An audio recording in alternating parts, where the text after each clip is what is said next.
times to have such an initiative put in place. We started even when we spoke to. I remember I had this discussion with John. Thank you. One of the discussions that we have the discussion about creating a report was with John. But the good thing is it didn't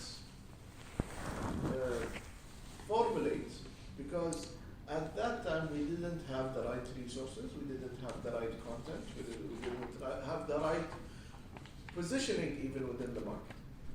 So now, I assume now is the right time to have such a report out in the market and for someone to actually read it and understand it.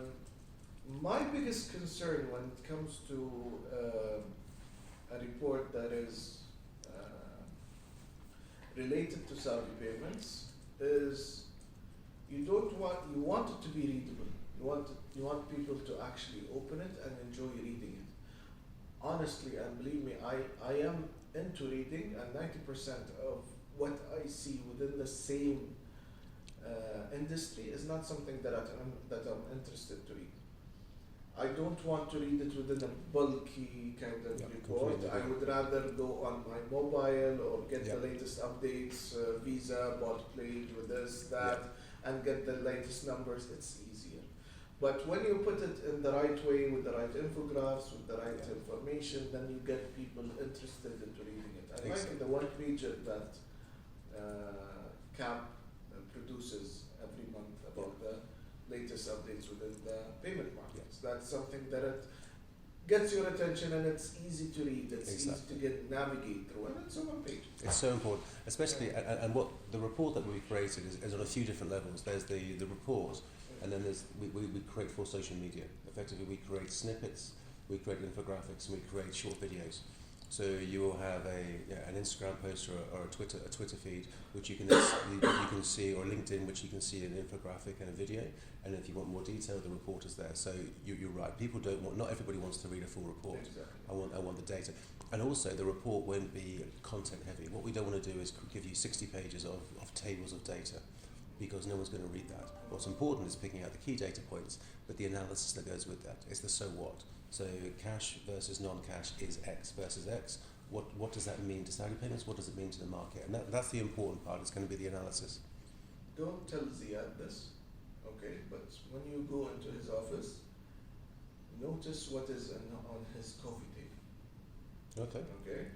There are so many of these let's say reports, and you don't want it to, whatever we're going to produce, to become a coffee table report. Yeah. That someone will put on his office to see him like, okay, I have these kind of reports, it's there. No one will pick it up and actually read it. No. This is the whole idea. Great. No, that's good. We're fully That's a point of start at least. Okay. Great. Questions? One before we start, are you okay for us to record? Just so we can capture the information backwards. Great.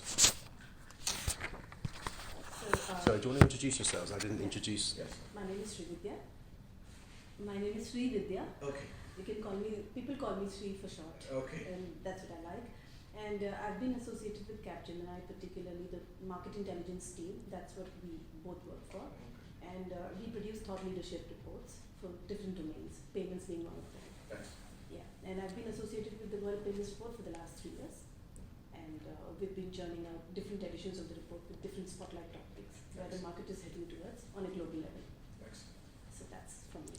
Yeah, so we work together in the same team, Market Intelligence. My name is Kalpesh, and over the years, our team has produced a lot of thought leadership reports, and I completely agree with few of your points, what you said, that audience is looking for bite-sized versions rather than bulky reports, and that's something we are working on it, and our discussion also towards that, to capture fine thoughts and show to the world in a very short and crisp manner.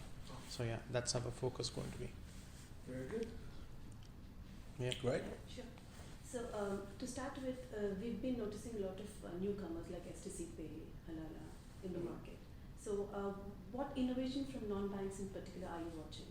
And What innovation from? non-banks? Non-banks, fintechs. Yes. Or big tech. Big tech Fintechs or and big techs and We're following. First of all, we decided, and you will see this across all of the VPs, because we actually just finished our strategy, which is we are going to focus on becoming the back end infrastructure that supports our payment industry. And we love to give the example of the railways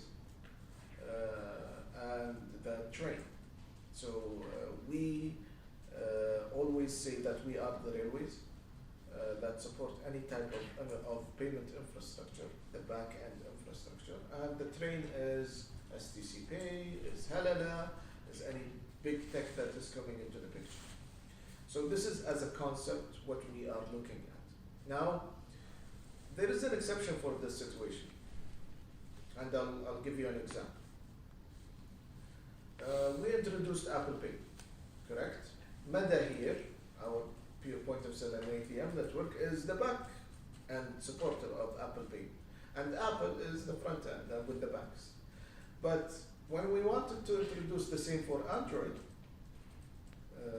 phones, we noticed that there is no interest from Samsung or Huawei or Google to come into the Saudi market.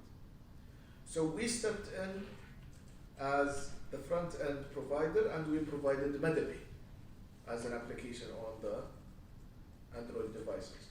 Now, that being said, that goes against our strategy. So once we introduce or once we get in communication, or we get the agreement put in place between us and those companies, then we will retreat, we will pull back.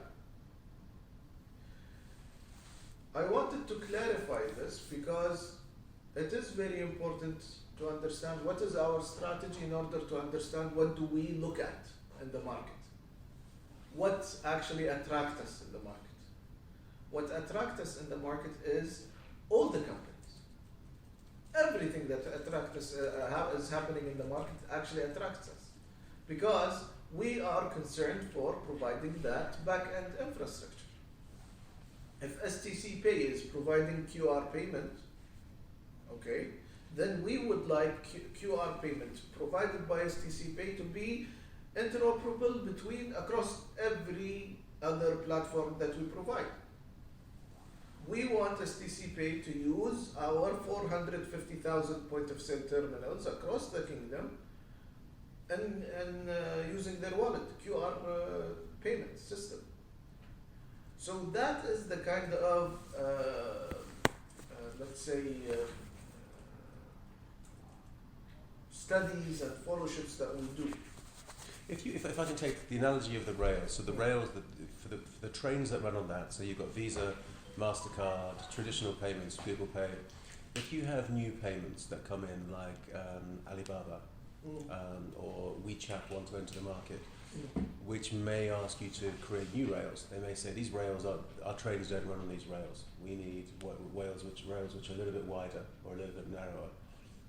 Do you take the position as Definitely. you enable, or you would challenge an Alibaba to say? We will enable Alibaba. Okay. We will definitely enable Alibaba. We will create them the rails, the back-end rails, okay, that supports them. Take, for example, IPS, our faster payment system. Okay, it's widening the rails. Before, we didn't have an ACH, an automated clearinghouse, a faster payment system. We went to Vocalink, we went to IBM, we brought them in together and we told them create us that system. Okay, we have an RTGS, we can live with that RTGS, or we can provide different means of providing faster payments. But no, we decided to widen our rails. And then we created this concept that we're building right now as a system, which is what we call instant payment system, but it's basically an ACH. And using that platform, we want to build APIs, we want to build services, we want to expose them to the market for other companies to use them. Which is great, which is very progressive.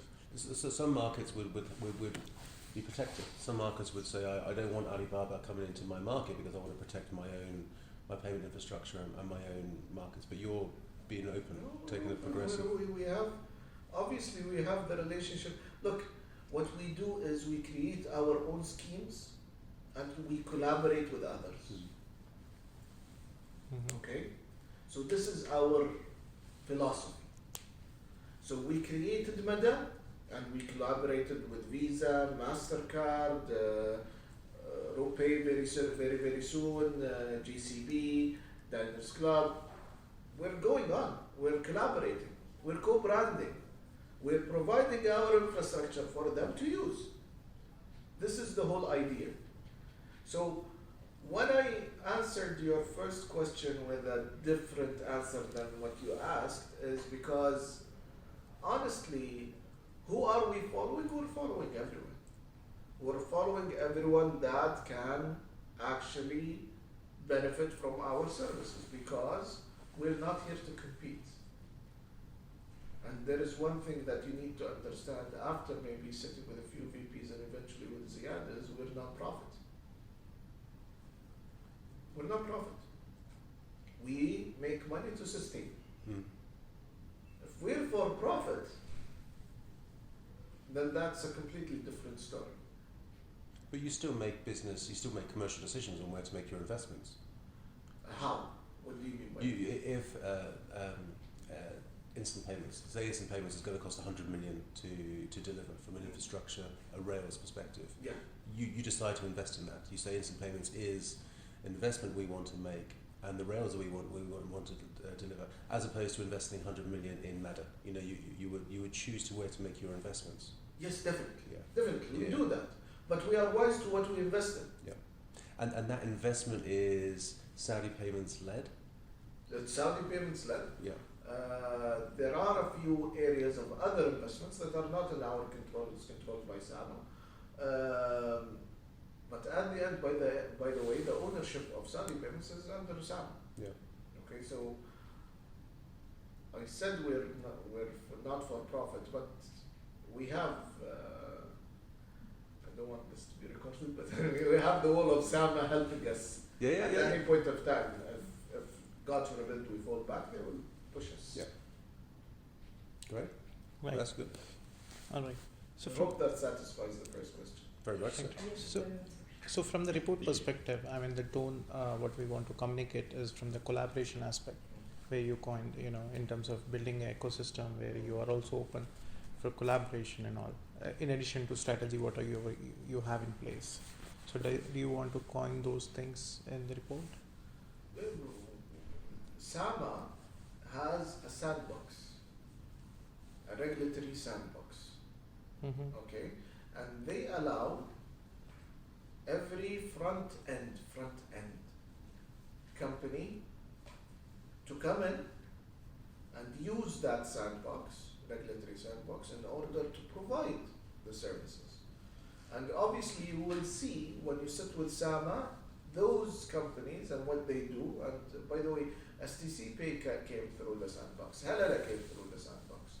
Several other companies will come through the sandbox with different offerings.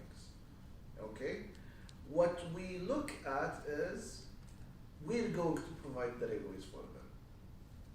We don't look at what's happening in the sandbox as a competitive offering. And this is the whole concept, this is the whole strategy. Okay. Now, which of your initiatives that Saudi Payments has undertaken over the last 12 months or 18 months for that matter, what do you think, which of those have delivered measurable success? Maybe we can consider MadaPay or ESAL or Yeah, definitely the introduction of NFC. The introduction of NFC have changed the whole atmosphere of the payment industry within Saudi completely. We have a population of a majority, 70% of our population is under 30. They're tech savvy. They would like to see what is new and trending within the market. we worked on updating and upgrading the meta infrastructure to the latest and greatest. And with the introduction of NFC, it opened up for us the tap and go industry. It opened up for us the mobile payment. We introduced Apple Pay. We introduced MetaPay. That boosted our numbers to a level that we did not see for the past 15 years. She knows better than me, but I think you just issued yeah, and I think it was 1,413% growth from the past year. I think it's an amazing case study. So I worked in the UK. I worked on the launch of contactless, 2008 for Barclays, and then the launch of NFC in 2011. And there was no infrastructure and there was no acceptance. The case study that you've got in this market, the acceptance numbers were phenomenal. You had the POS there when people could use the phones. So I don't think, I've checked the number, I don't think there's any market globally which would have had the acceptance of POS for NFC, the ability for people to make NFC payments and to have that growth. You look at all the entry markets, and Saudi should be compared. We should have a look at these numbers of the growth. I'm really proud to be part of this because in 3 months, let's take Domino's Pizza as an example. In 3 months, you go to buy a pizza from Domino's, and the first month after introduction of NFC, he does not allow you to pay using tap and go. He doesn't want you to tap. The cashier, he says, don't tap. What is this? This is not a true transaction. Number two, to actually accepting it with being happy that you are now making his life easier. Number three, being frustrated of the fact that your card is not NFC enabled. Yeah. Or worse. In 3 months. Yeah. Or trying to pay with cash. No, I don't want cash. Exactly. I don't want cash. Yeah. And then we came and we, answering your question, so we came and we killed a problem that stayed since the inception of cash within the kingdom, which is gas stations. You call them petrol stations, gas stations, I don't know. And we introduced point of sale there. That was a massive issue, security, movement problems. You saw people from the workers within those gas stations. First time in Saudi? No, many times for me. Many times. So you filled maybe a car before. We don't have self-filling pumps within the kingdom, so someone will help you fill your car.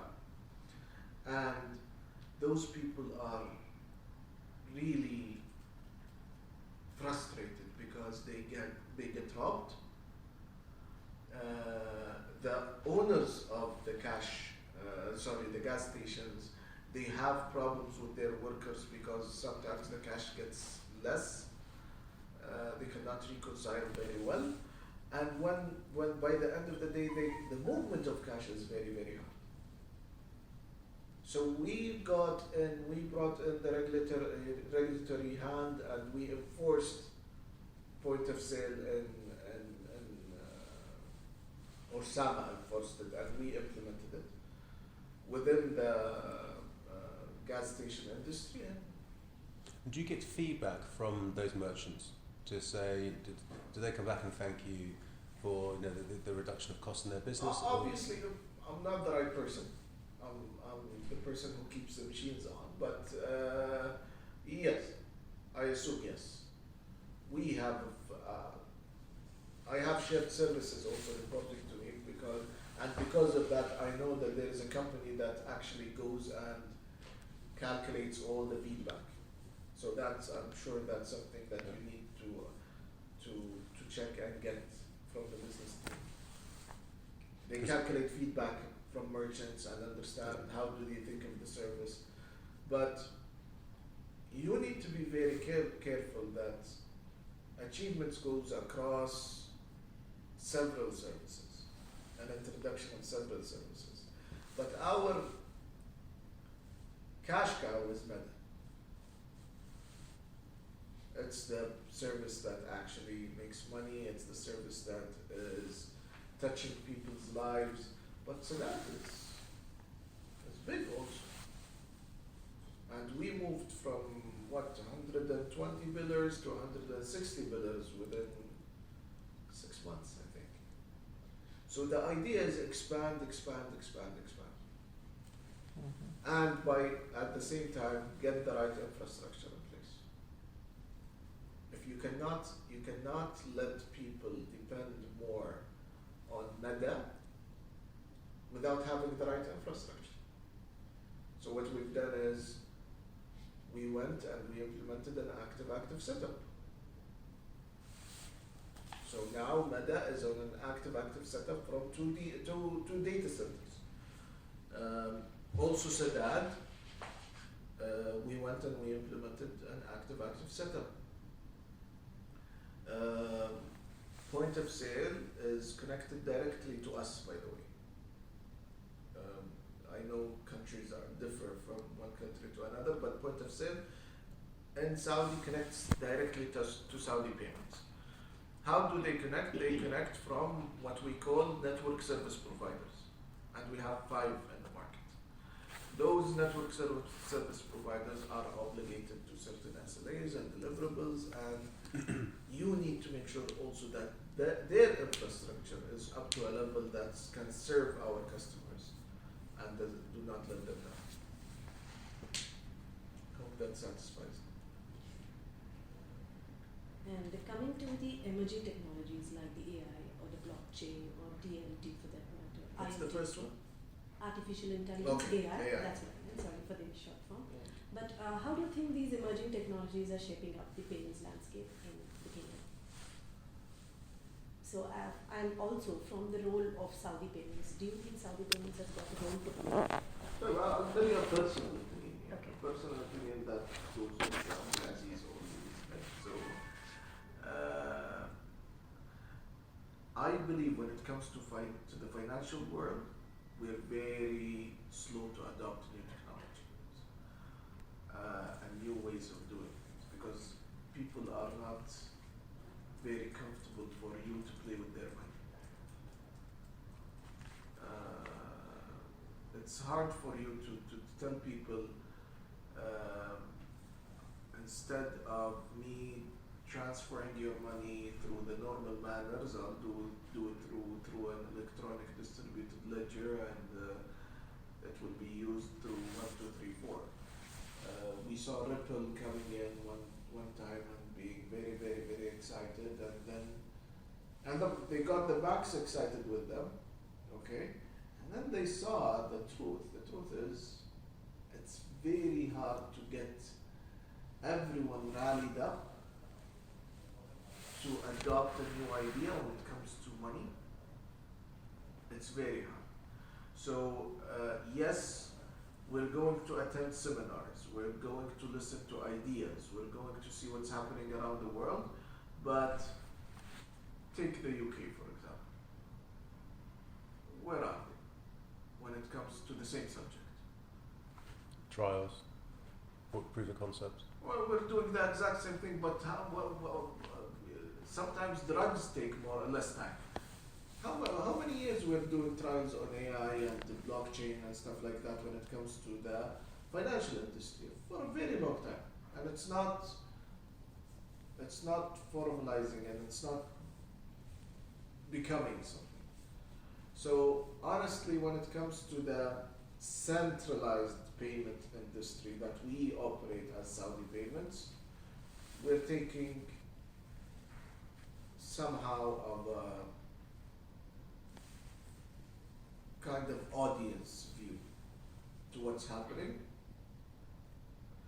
Maybe when you sit with Mahsen and you sit with Abdulaziz Abani, they will have another opinion, but for me, an operational guy, this is what I think. Do you see a line to that from a fintech perspective? Do you see any credible disruption or services coming out of fintech? Because fintech's a difficult market when you've got such. I see it, but when it comes to that area, it's not focused on honestly payments, rather than it's focusing more on loans. I know that there are people who say loans are, to me, it's loans are not payments. And even if you have a fintech, a startup, you bring it up and it has the main goal of this startup or this fintech is loans and financing and stuff like that. If it has a small part of it which is payments, usually it's typical way. It's the typical way of doing payments.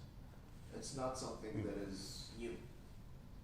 I didn't yet see something that is new. I don't see until now something, at least within the Saudi market, disrupting what's happening right now. When we introduced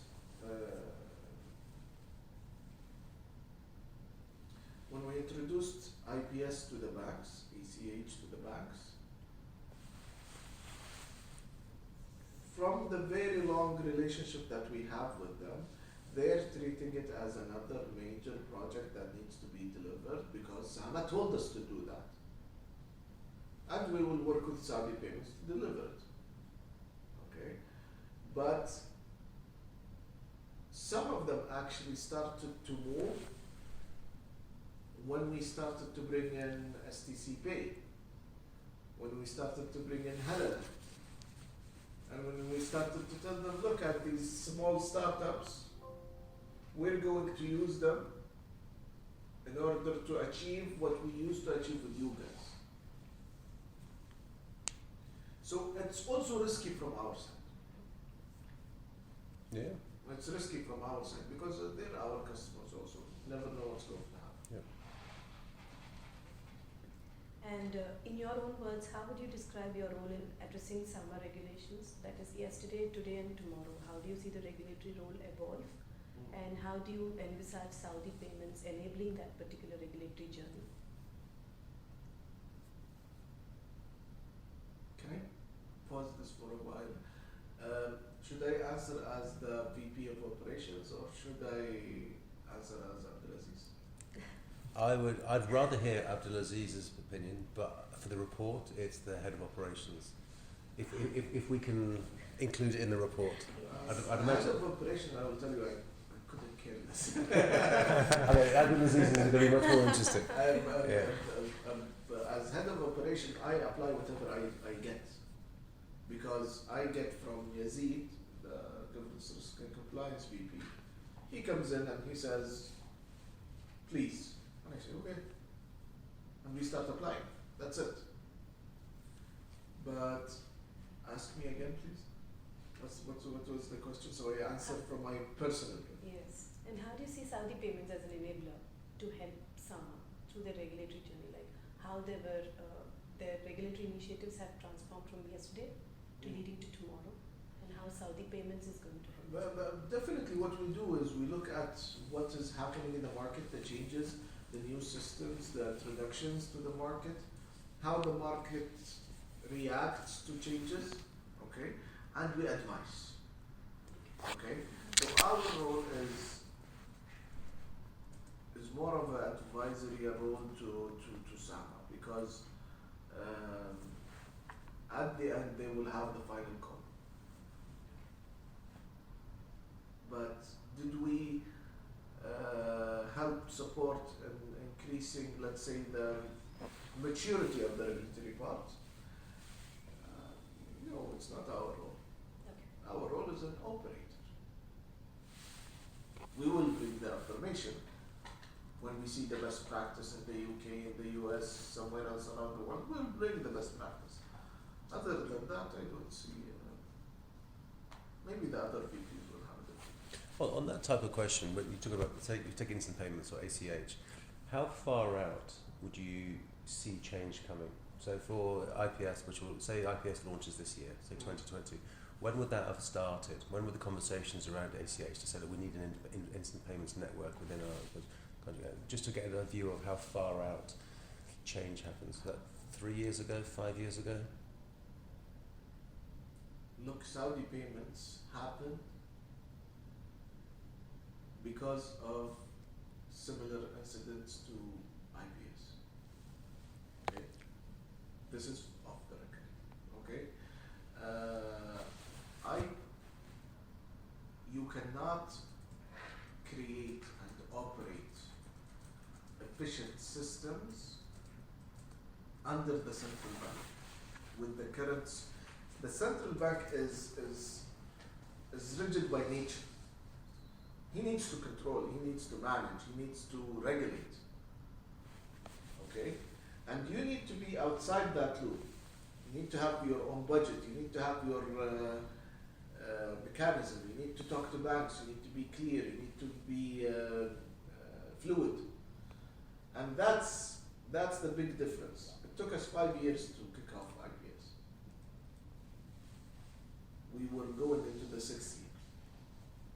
And I have so many examples when we were at department with Sama of similar situations.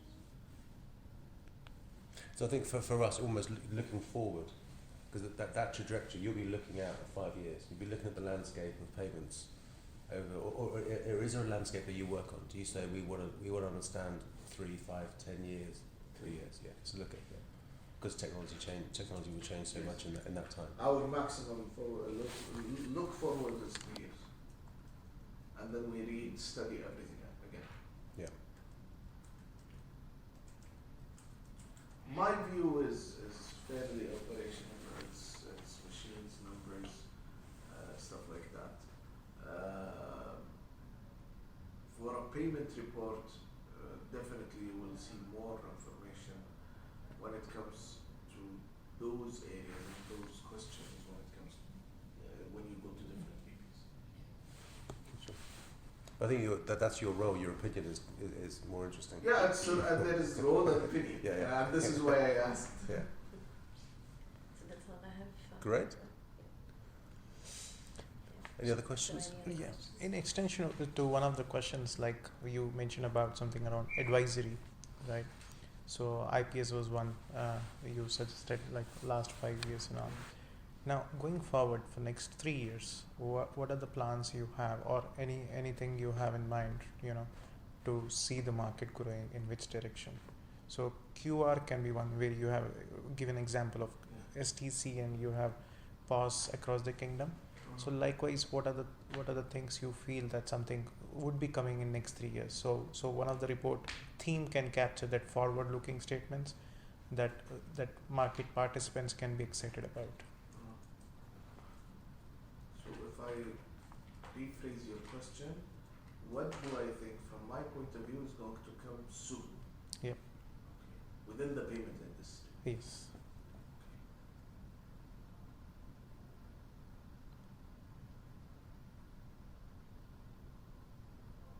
I think the future is for digital accounts.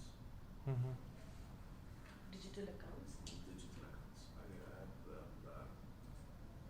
I think that is something that the market is going towards. Look at MasterCard. They removed the word card and master from their logo. They kept on the two balls and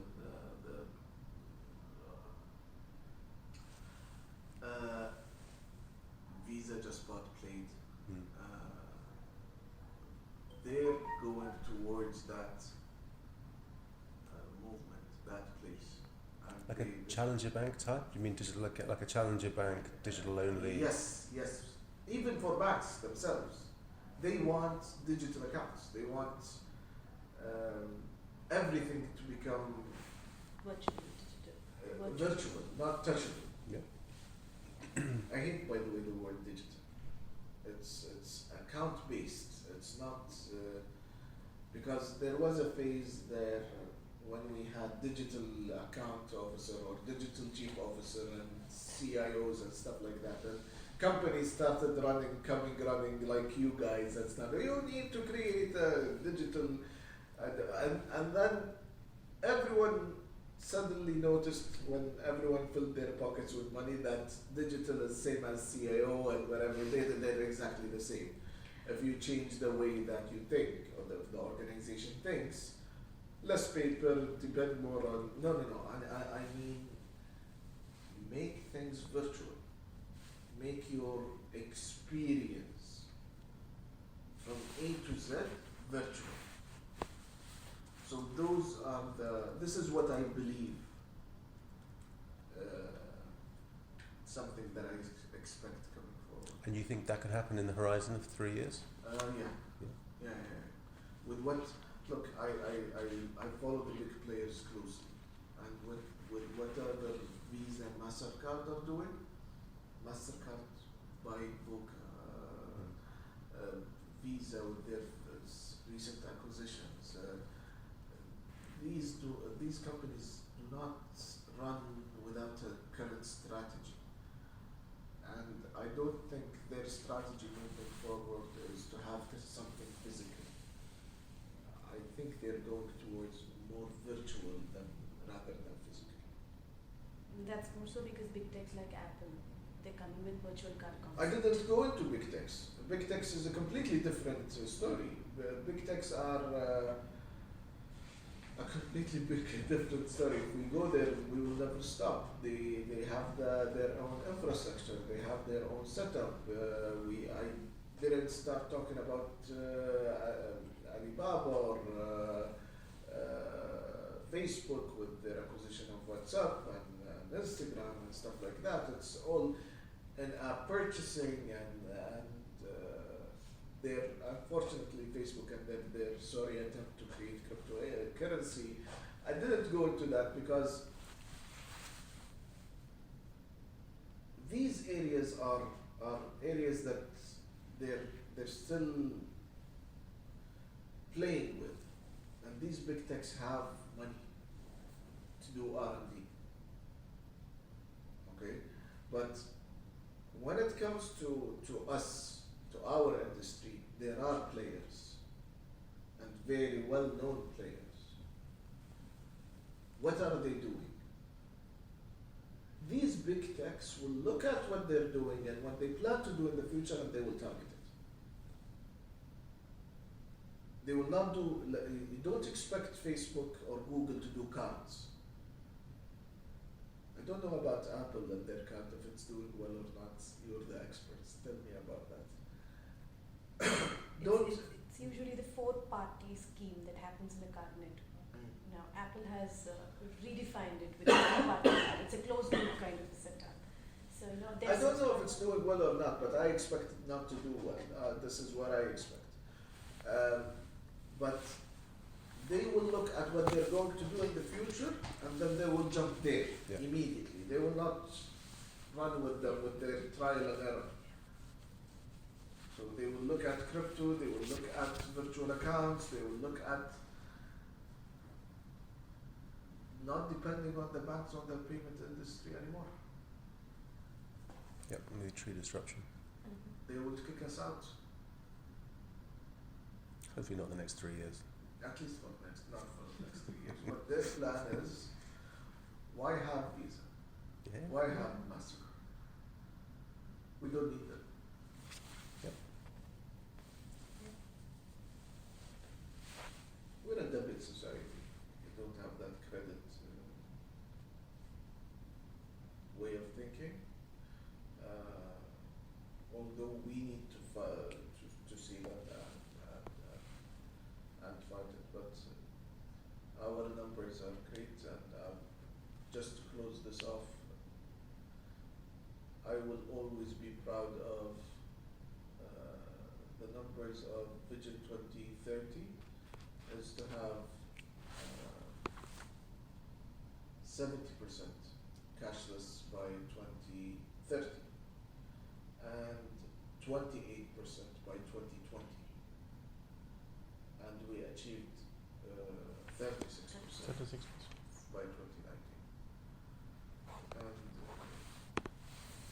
just to be close to a country like UK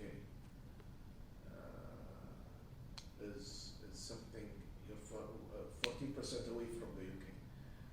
That was, what's the percentage now? 56, 6. 55.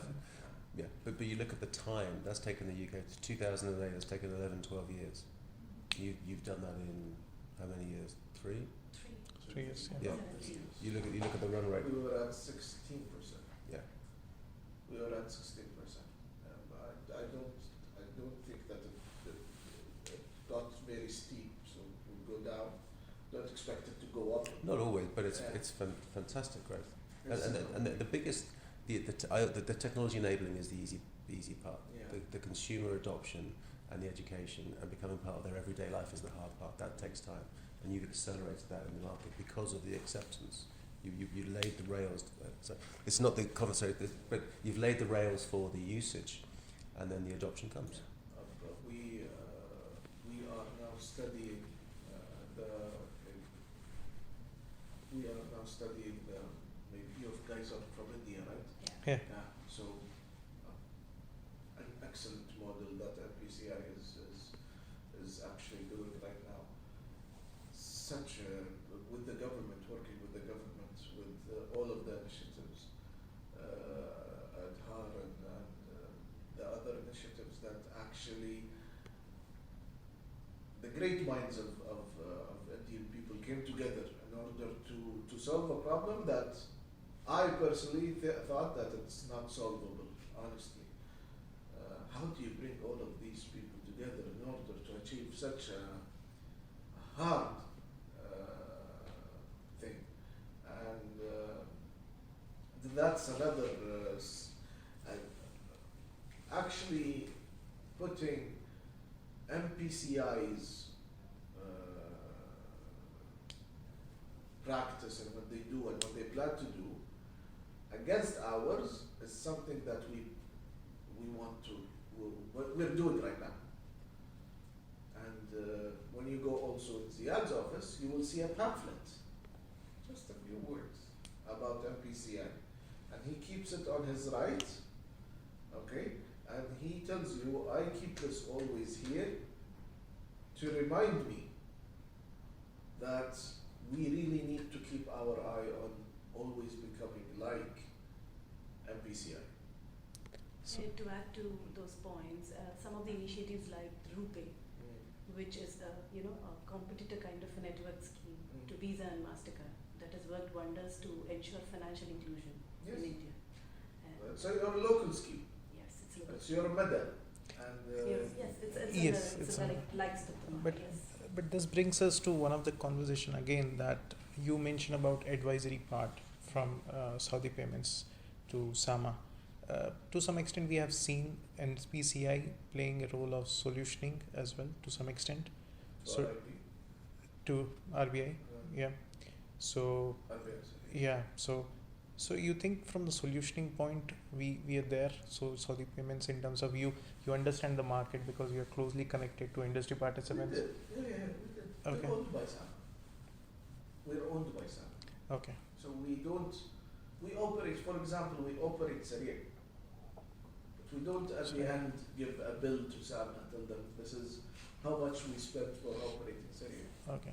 We're owned by them. Right. Good. Great, thank you very much for your time. Thank you so much. Very appreciate it. Yeah. Thank you for the Chocolate. I thought more. I will take one if I may. Please. Very nice, thank you.